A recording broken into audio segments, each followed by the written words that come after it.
They've got a chance at pushing the enemy jungler away. Suning need to claim this Drake or it's almost always game over. Hey folks, my name is Ivan, and in this video I'll be looking at a pivotal dragon fight between Suning and TopEsports from game 1 of their matchup in the 2020 World Semifinals. I try to make these breakdowns a little bit different and not focus on individual player mechanics, but what I see as the main reasons a fight goes the way it does.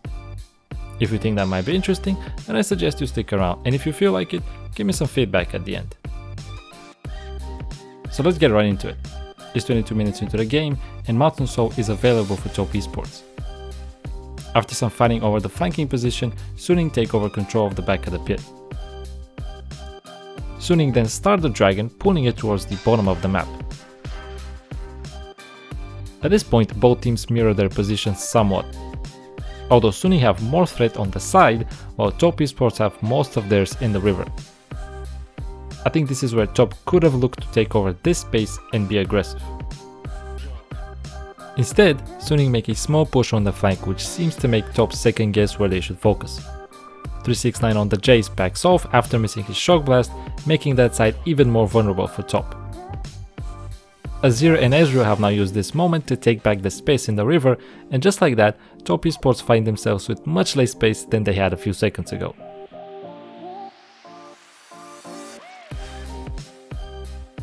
Two small things in this freeze frame which I think are really cool.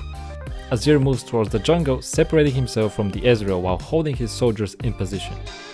This makes it less inviting for the Orianna to look for a shockwave. On the other side, Bin stays back as Sora advances. This allows Sora to very quickly jump back and avoid being caught while they keep pressure on the flank. After Top were pushed and pulled apart, it all comes down to a 50-50 which SOFM is able to win. And quite impressively at that, he lands his Q on the dragon. It seems like he goes to kick Karsa away, but as soon as the smite comes down from Karsa, Lee activates his Q again and secures the dragon without even smiting. While the smite battle was happening, Bin pushed forward and Jakilov goes for an auto attack which gives Bin a free gap close, allowing him to then follow Flash for the kill.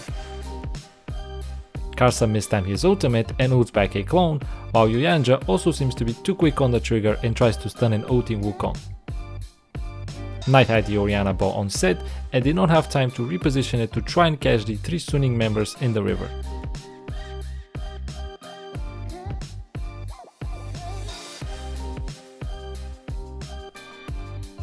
I think movement and timing plays a big role in teamfights.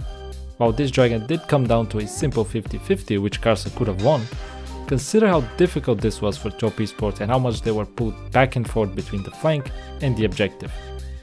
Meanwhile, SOFM on the Lee was on top of the dragon at all times and Suning controlled both sides of this fight.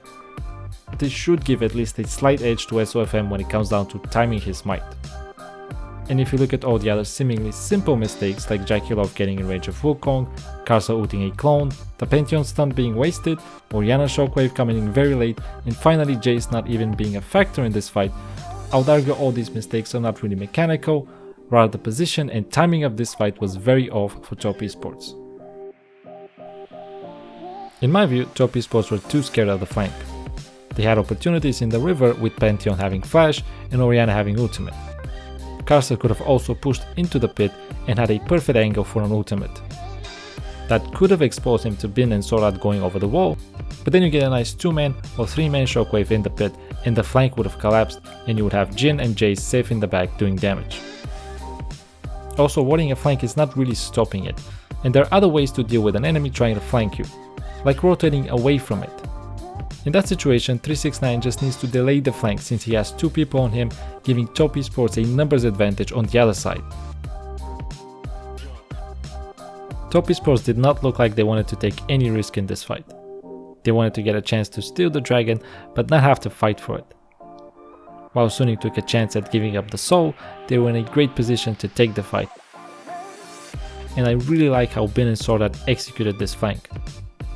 They did not stack their engage, instead Sorad came a couple of seconds after Bin. Anyway, I'll leave it here. Thank you for watching, I hope you enjoyed it, and if you did, give it a thumbs up.